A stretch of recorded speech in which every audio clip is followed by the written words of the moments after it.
Welcome back, everyone. Welcome back to our second broadcast of the night. And once again, I have confirmation. Our teal player rolled random again. Oh, and he's telling him his race. Oh, he's being nice. And here we go in the bottom right-hand corner of Golden Aura. We have our red Protoss player from the land of Germany. We'll see if he can spice things up against his random player here in this PvP. It is BlutMilan. BlutMilan, maybe? In the top left, we have its opponent. We have the teal Protoss from the land of the UK, representing the Platinum Heroes. It is Eva. Here we go. Eva going to be moving out with his probe. Again, did announce his race, as his opponent is once again a Masters player. Didn't announce against Infinity, I will say that at least. So Eva feeling confident here.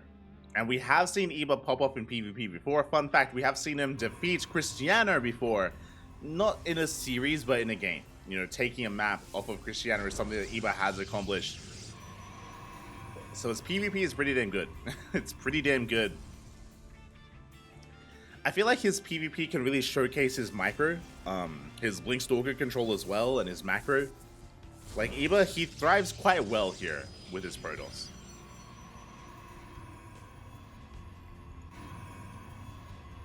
Are we race switching to Protoss? Oh, maybe. Eva, he's had some things to say about Zerg recently. And most of Europe is filled with Protoss. Maybe he just wants to be one with everyone else. You know, it's possible. It's like, I'm shaking my head. Shaking my head.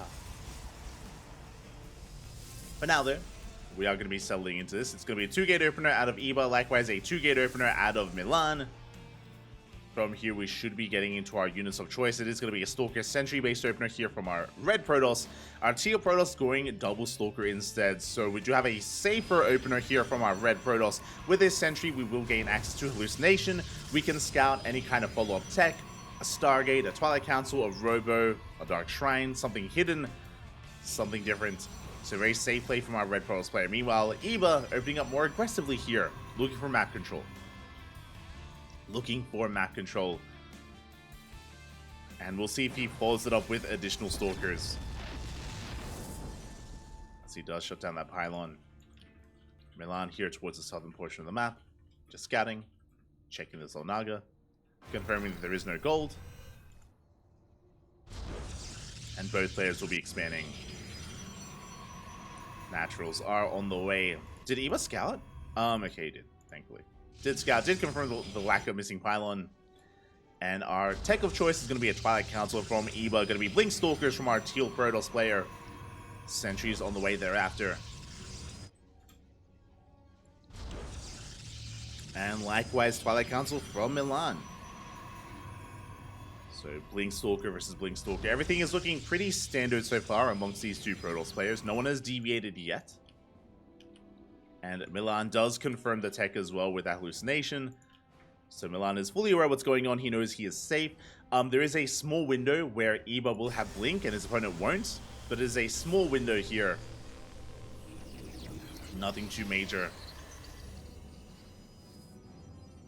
It is going to be difficult to specifically take advantage of that.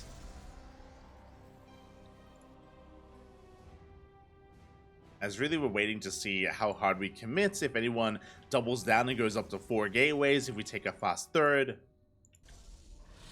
When it comes to Eva PvP, we have been seeing him be quite greedy in this matchup. If I recall correctly, if I remember back to his series against Cristiano, on this map he was rushing into fast third base, fast fourth base, just really greedy play out of Eva and just hyper aggression with a gateway army. He wasn't really one to take up into disruptors too often or to, you know, mix things up by going to more heavy immortal-based composition. Remember him relying more on a Swarm Toss style. And there it is. Probe moves out, and Eva is setting up for his third. Goes for a warp in first, just to be safe. Third base is on the way here from Milan. Again, Milan cutting warp-ins in favor of a third. Meanwhile, Eva playing a little bit safer, delaying his third in favor of an extra warp-in of Stalkers. regardless, both players are macroing on up. We do see our Forge on the way, so Milan, he will have better upgrades. He's working towards +1. Eba has avoided the Forge for the time being. Is sticking to just vanilla Blink Stalkers. No upgrades yet, as he is going to be moving out. Again, I did mention that Eba can really flex his Blink Micro. It is something that he's pretty damn good at. Can go toe-to-toe with other pro Protoss players. We'll see if he can break Milan. As Milan pushing up this ramp is going to be difficult. There's a shield battery, there's an overcharge, there are force fields. I'll shut down the hallucination. Additional gateways on the way. It's going to be 4 gates in total. Likewise, Milan going into his own 4 gates. Again, working on that +1, which still has not started up for Eba, is concerning. Well, as he's doubling down, he's going up to 6 gates. 6 gateways, and there's charge on the way. As we mentioned, this is very similar to how Eba played against Cristiano. Just into a 3rd base, into a gateway-heavy composition. No upgrades. Just a swarm toss style. Meanwhile, we have Milan just going to be working up towards Immortals to help make up for his Stalkers. Or to help round out his army, I should say. Just mixing in a couple of Immortals. Eba will blink into the main. Hallucination did give him high ground vision. Pylon is going to be shut down. Mortal has arrived. We're going to have to respect it. We do pull back. At the same time, Eba going to be losing some workers here at the 3rd. 7 probes did go down to those 2 adepts. Good damage dealt there by Milan. Milan taking his gases. Quite late when it comes to his own charge. That's like the big advantage that Eba has. There's going to be a pretty large window where he has charge.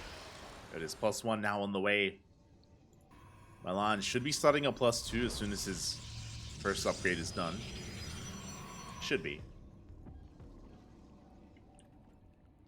And the game is settling from here. Milan, he's up in workers. He has a slightly better economy, has a slightly better army. Looks like Eba isn't hitting with charge. He's just poking in with Stalkers, taking a 4th base. A much faster 4th compared to his opponent. Milan's still stuck on 3 bases. Should be expanding. Should be attempting to expand.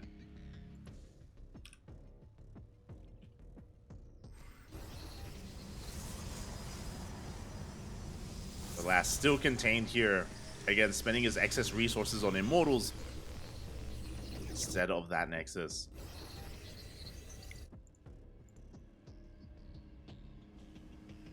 It says that +2 on the way.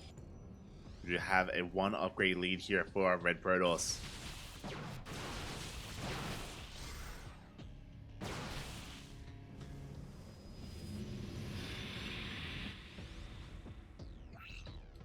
See in the chat, I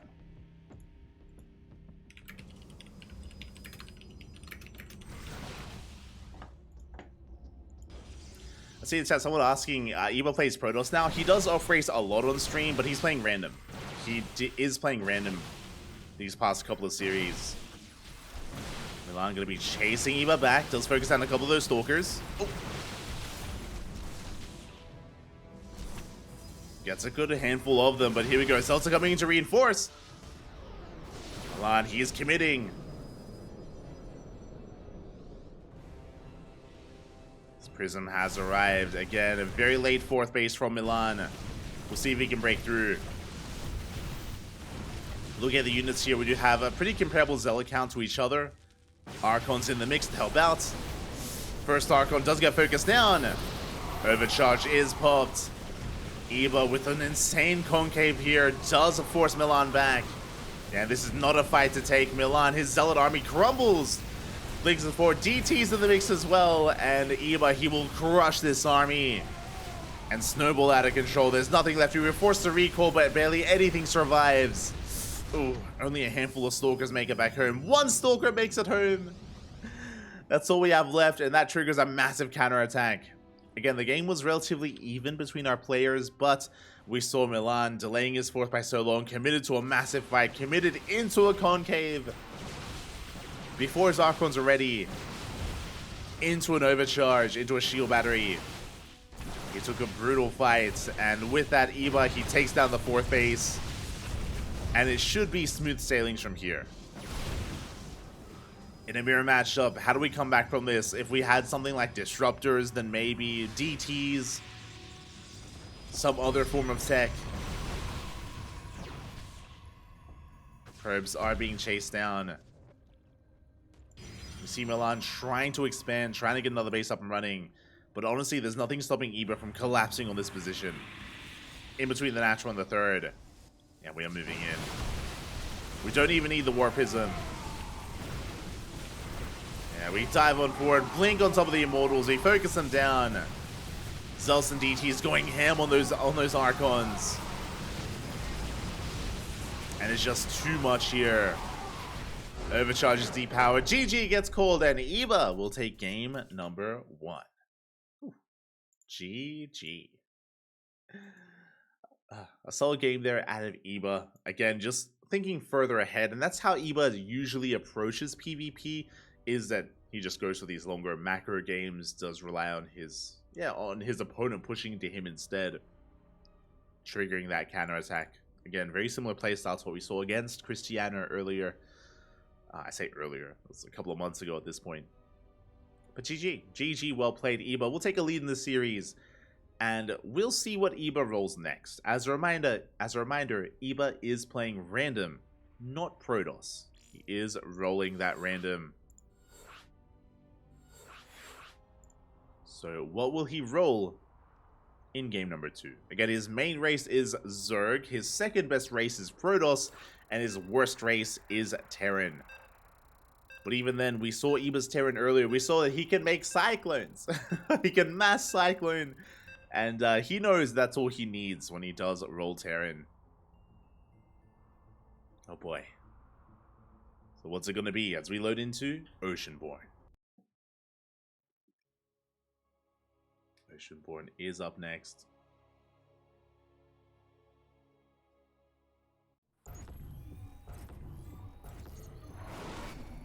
And this morning, in the bottom right-hand corner of Oceanborn, we have our red Protoss player. Ooh, we have our contender representing Team M-Sport. Unfamiliar with the clan, unfamiliar with a clan Esports. It is BlutMilan. Can he fight back? Can he tie it up? Can he force the ace match? Because spawning in the top left, we have, rolling his main race, the teal Zerg player representing the Platinum Heroes. It is Eva. From the land of the UK. Let's go. Eva, he has been playing at random, but for the first time in a while, he now lands on his Zerg. And his Zerg is quite terrifying. Again, he has been popping off recently and having some really good results in these online weeklies. As he does let his opponent know.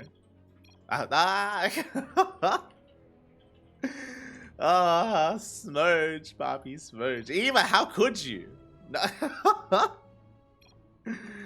Oh my god. Probe is going to be coming in. We see BlutMilan setting up here on the low ground. Alas, doesn't get here in time to deny that third and to block it. So a rough start, assuming that's what Milan wanted to do. Shout out to Eba, of course, being courteous. Offering the regame. BlutMilan, he doesn't want it. It's all good. Gate expand from our Protoss into that Cybercore.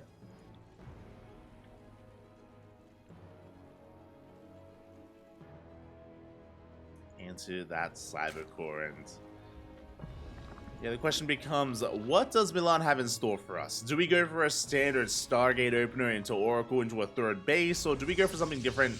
Pylon has been thrown down a little bit further to the edge of the map. Looks like a Stargate opener from our red Protoss player. Even if it's a Stargate, it could still be something a little bit spicier, like a Phoenix or a Void Ray first. We could try to take away the vision of the Zerg player instead.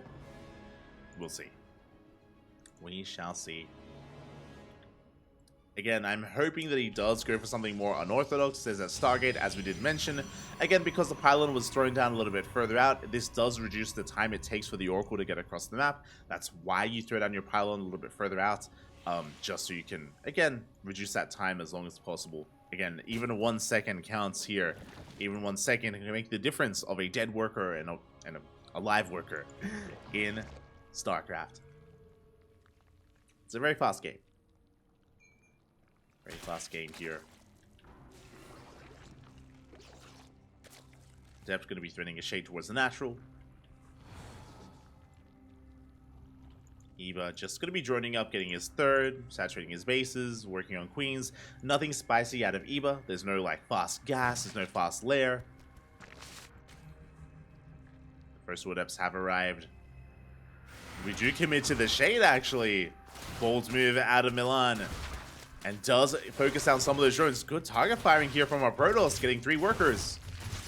A good start. Can we get a 4th? Oh. Can we get a 4th? Not quite, as one Adept will escape. We did lose 1 though. That is brutal. So because we lost an Adept, that means that this third base is going to be a little bit more difficult to hold on to. The Adept is racing back home. The first Oracle has arrived. And we are zooming across the map. Second Oracle on the way behind this. Third base soon to be thrown down here on location. Oracle dives in, does focus down a couple of drones. 2 workers for a bit of hull damage. Lings have arrived, and this is what I was worried about. Again, with only 1 Adept, we cannot defend, and we do take down the Adept and the Probe. Big delay here on the third. This is the risk you take if you do lose Adepts in the early game. If you do harass. And behind this, we have our follow-up. It's going to be a Twilight Council and a Forge, looking like a standard follow-up here out of Milan. Looking like +1 and Blink. Could be Charge, to be fair, but looking most likely to be Blink here from our Red Protoss. Again, nothing too crazy when it comes to his playstyle so far. Very standard. Again, I haven't casted BlutMilan before, so I'm getting introduced to them, and so far, standard play in both matchups. No cheese, no proxy, no all-ins. Despite being up against a player like Eba, no fear, is what I will say. No fear from Milan. I respect it. Do respect it. Meanwhile, it's going to be +1 and Charge, not Blink. Okay, with Charge, we can head into a Charge.Archon-based composition. We can try to pull off a bit of a Christiana as well and go for Charge Archon Immortal, depending on how heavily we invest into these gateways. We have a gateway explosion on the way. It's going to be 6 gates in total for the time being. We'll keep an eye on this. We'll see if we go any further from here. Lings have arrived. Going to be threatening that third. Oracles are racing back home. And Eba, likewise, is still just droning. Just chilling. Chilling out. Going to be droning. There's that Temple Archives that we spoke about to get into Archon production. I'm basically looking out for more gateways. If we throw down 2 more gates, then this could be a 3-base all-in. We do have a Prism on the way, so it looks like that we're hitting a timing nonetheless. But this isn't all-in on 3 bases by any means. It is committed, don't get me wrong, but we can still expand behind this.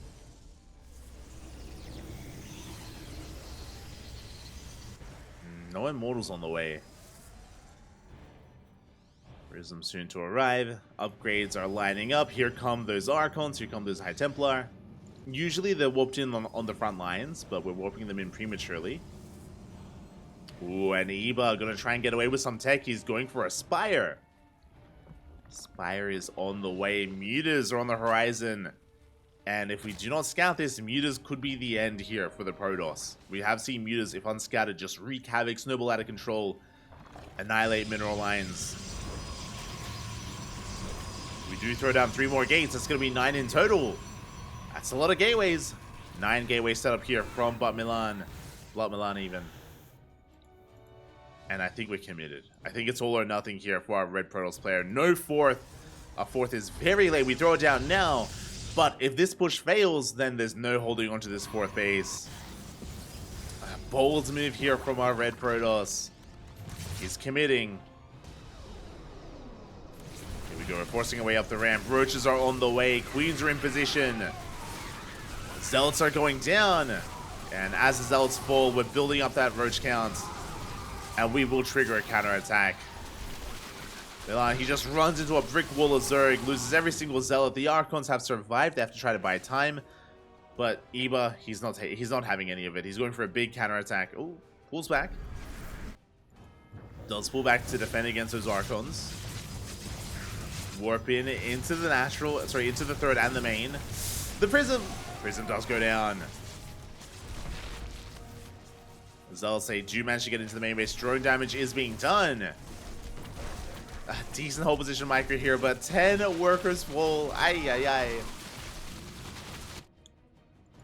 11 drones fall here. Milan technically up in workers, but can he protect his bases? Because I was worried about a counterattack at the 4th. What I should be worried about is the mutas. Eba, he was banking up resources for those mutas, and we have 14 mutas on the way, and they have not been scouted. Looking at the vision, again, the Spire was not seen. No cannons or shield batteries in the natural. Nothing in the main. There's one shield battery here at the 3rd. No Blink Stalkers, no Phoenixes. This army is so immobile. We just recalled, which means we cannot recall into the main. These mutas, they're going to go to town. And I don't know how we can minimize losses here. Damage is going to be done. Unless we A-move into these Archons. But that's not going to happen. Not going to happen. Here we dive on top of the pylon. The Artosis pylon depowers so much. +2 is delayed. Phoenix production delayed as well. We dive on top of the Stalkers. There is no blink. We cannot escape. And we just ensure that this Stargate stays depowered. As we camp the production. Cannons are on the way. We're going for the Templar Archives. Interesting pick-off. We could have gone for the economy. We're going for the tech. And we're all in. Milan, he's all in at this point. We have to counterattack with everything we have. Roaches are being forced back. Mutas turning back around. Yeah, and there are just too many roaches here. There's too much of an army, and there's no retreating. How do we escape? We don't. Expensive losses here for Milan as Archons are going down. Ay, ay, ay. Bleed out 2, 3 Archons, Immortals. And GG gets called as Eba will take the series 2-0, advancing on to the next round. GG.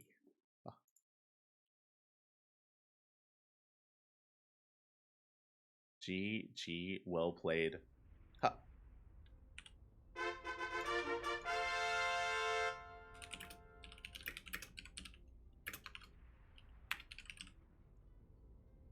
GG, well played.